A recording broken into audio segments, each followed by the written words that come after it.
On top of these 6 main bases, which are numbered from 61 to 66, the rocket force also has several supporting bases, one of which is regarded as the most important.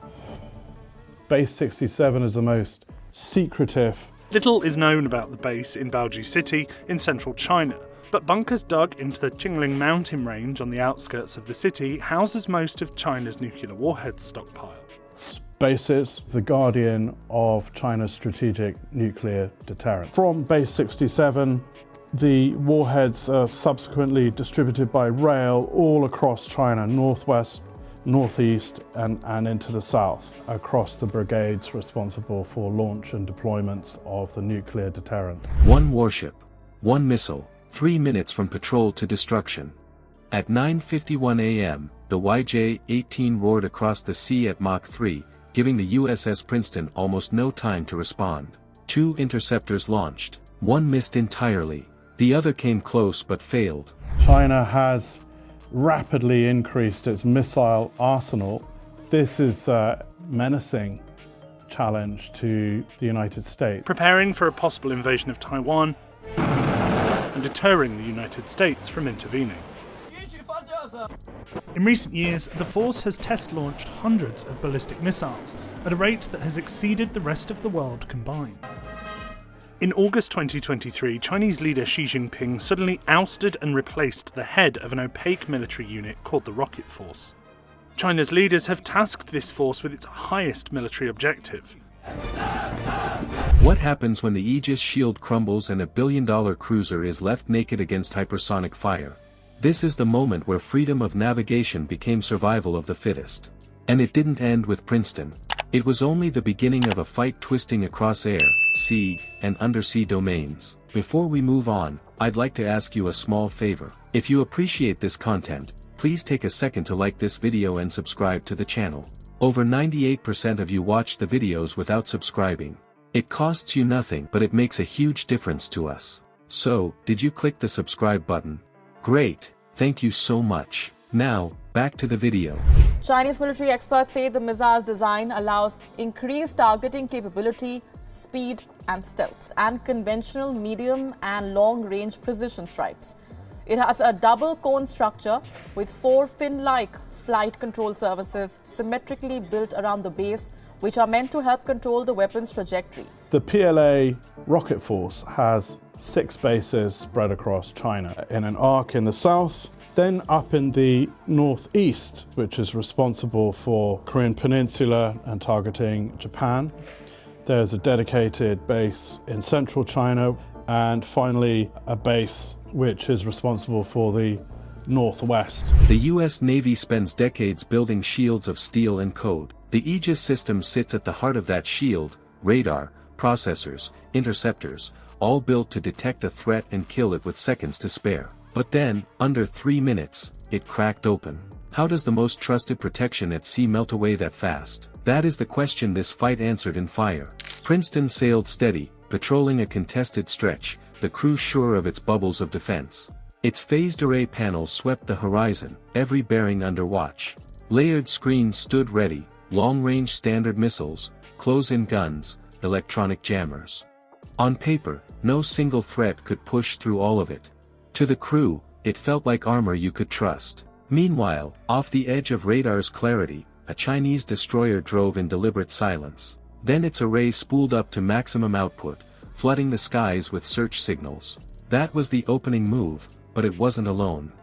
Above the clouds, carrier-based J-15s angled down, probing distances. Under the waterline, a submarine crept into position. This wasn't one attack, it was a cage forming from 3 sides. That kind of trap is known as a multi-domain ambush. It plays on one weakness: no sensor net can divide full attention across surface, subsurface, and sky at once. If you split a defender's eyes, sooner or later something slips past. The Chinese commander executed that principle with discipline: air units aligned to rattle the overhead interceptors, sonar contacts ready to push Princeton's operators to the edge, and shipborne radar science locked for missile flight. By 9:50, the triangle closed. Princeton's displays lit up with inbound contacts overhead, J-15s shading near release range. Submarine trackers called in weak pings below.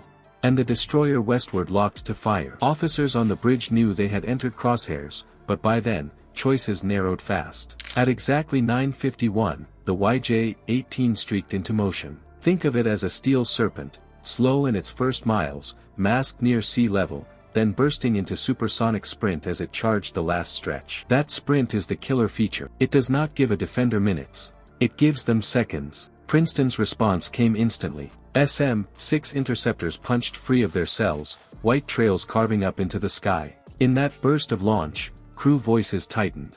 One missile arced wide, its seeker confused by clutter.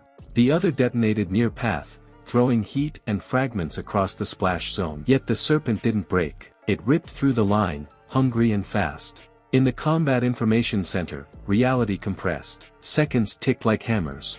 Operators reported range closing too fast. You can imagine the drill alarms echoing, the ship's captain weighing whether more interceptors would spool in time. They wouldn't. Aegis had done what it could, and it wasn't enough. Impact struck just above the waterline. Shock tore through compartments. Lights failed in sections. Bulkheads groaned as seawater poured in. Anti-flooding systems triggered, but within moments, list started. Compartments sealed could not hold against the intake. The call to abandon ship spread with grim weight. Sailors moved fast, training giving order to chaos. No system could erase the fact, a billion-dollar vessel crippled in one decisive blow. This was not luck. It was an attack built on coordination, on stretching attention so thin that even the best defense folded. The ambush worked. Princeton was dead in the water, scarred and bleeding into the ocean. But this is never where the story ends. A strike like that never goes unanswered.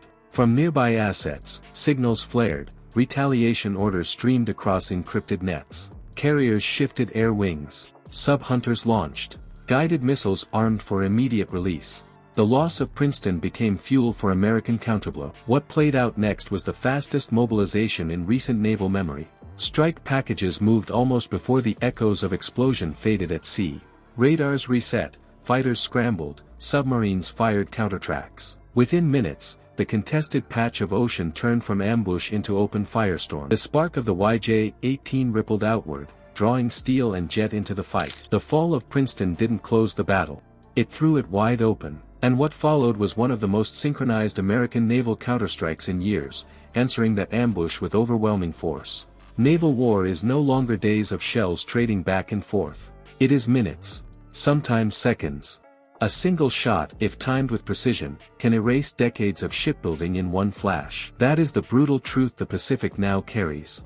In this clash, one destroyer's ambush bent the fight, but America's counterstrike hammered back with equal speed.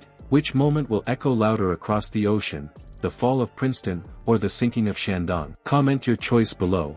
Subscribe and join a community that seeks to understand the realities of modern conflict, where survival depends on timing.